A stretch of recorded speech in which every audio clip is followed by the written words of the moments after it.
I've certainly found that in my ministry over these past 20 years, and most certainly in the last 7 years being in this congregation, which is so diverse and so inclusive, that even when I get confused and think, I don't get that, I don't understand, what on earth did you mean by that? And usually it's because we speak a different language, but just sitting down with one another and acknowledging and saying, you know, friend, I really, really do want to be your pastor, and I really, really do want to understand. I just need you to tell me, who is Christ to you? And I find that in the sharing of our stories, in the breaking of bread together, we suddenly acknowledge the resurrected Christ, who is bigger than anything that we could ever imagine in our whole lives and our whole experience.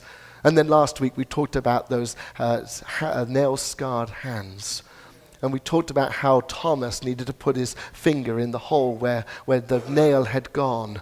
And we talked about how in our own community we also have scars of pain and scars of hurt. But the reality is that we don't come to worship those scars. We come to allow those scars to be the very things that enable others to find Jesus in us. And the reality is that all of us are scarred. And yet we don't say, well, my scar's bigger than your scar.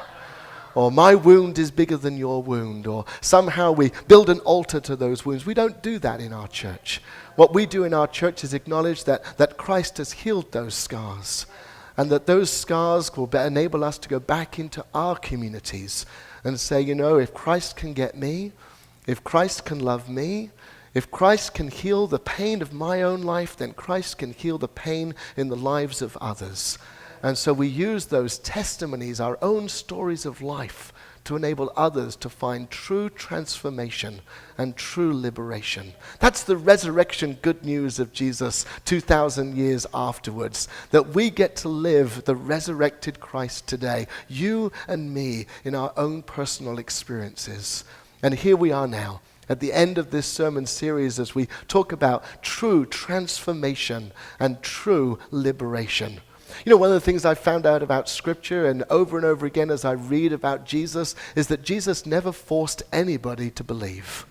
Jesus never forced anyone to come to the throne of grace and to receive the fullness of abundant life. All Jesus did was offer the invitation. Here it is. It is for you and it is for me. And the invitation is laid out there. And the great thing about Jesus is that we still get freedom of choice. And this morning, we get the invitation to choose whether we're going to accept liberation or not.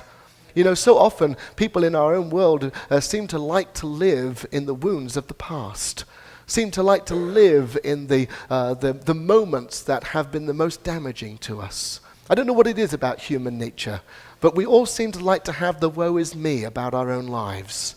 Have you ever met people like that? I mean, there's not one of us in this room this morning that's ever lived like that. But the reality is that we seem to like to live in that woe is me moment.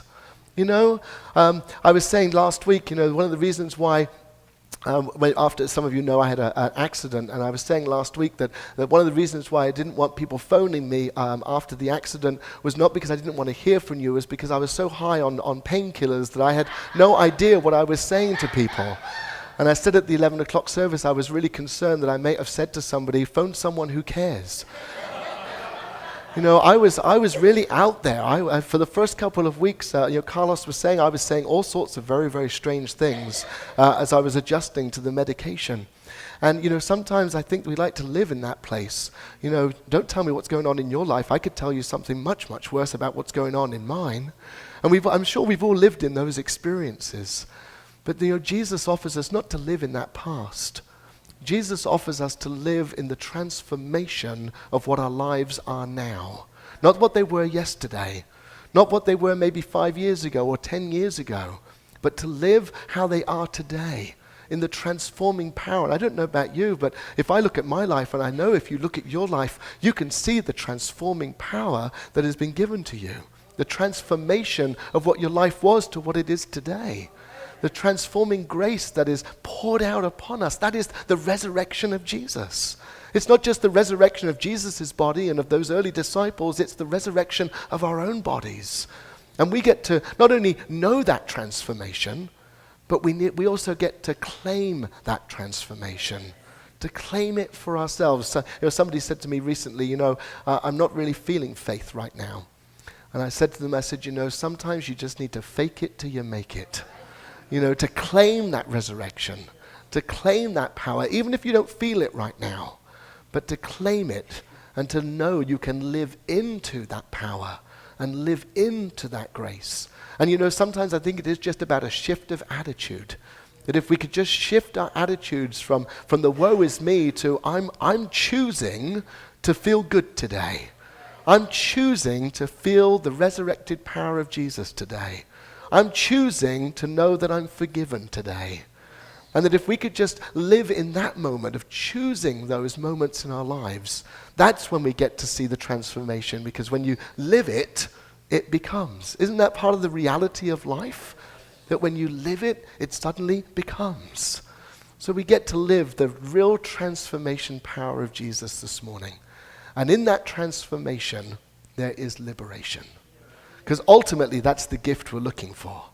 We can live in that transforming. We can fake it till we make it, but the real making it is knowing the liberation of freedom. Scripture says it is the truth that sets us free. It is that full reality of knowing that we are a liberated people. No longer the people of the past, no longer living in the past, no longer living with all of our wounds and all of our pain and with all of our turmoil. It's all been there and it will be there again. But to live for the moment in that true transforming power and that true liberation that lifts us to a new place. That liberation that knows that God's eye is not only on the sparrow, but it's on you and me. That God is so concerned about what's going on in our lives that if we just shift our attitude from what others think to what God thinks, there is liberation. It can truly lift us up. But the reality is sometimes we want to tread all over one another. And tread all over one another so that we get to be top dog, or we get to get more grace than somebody else. And that we sometimes want to be in that place at the expense of others.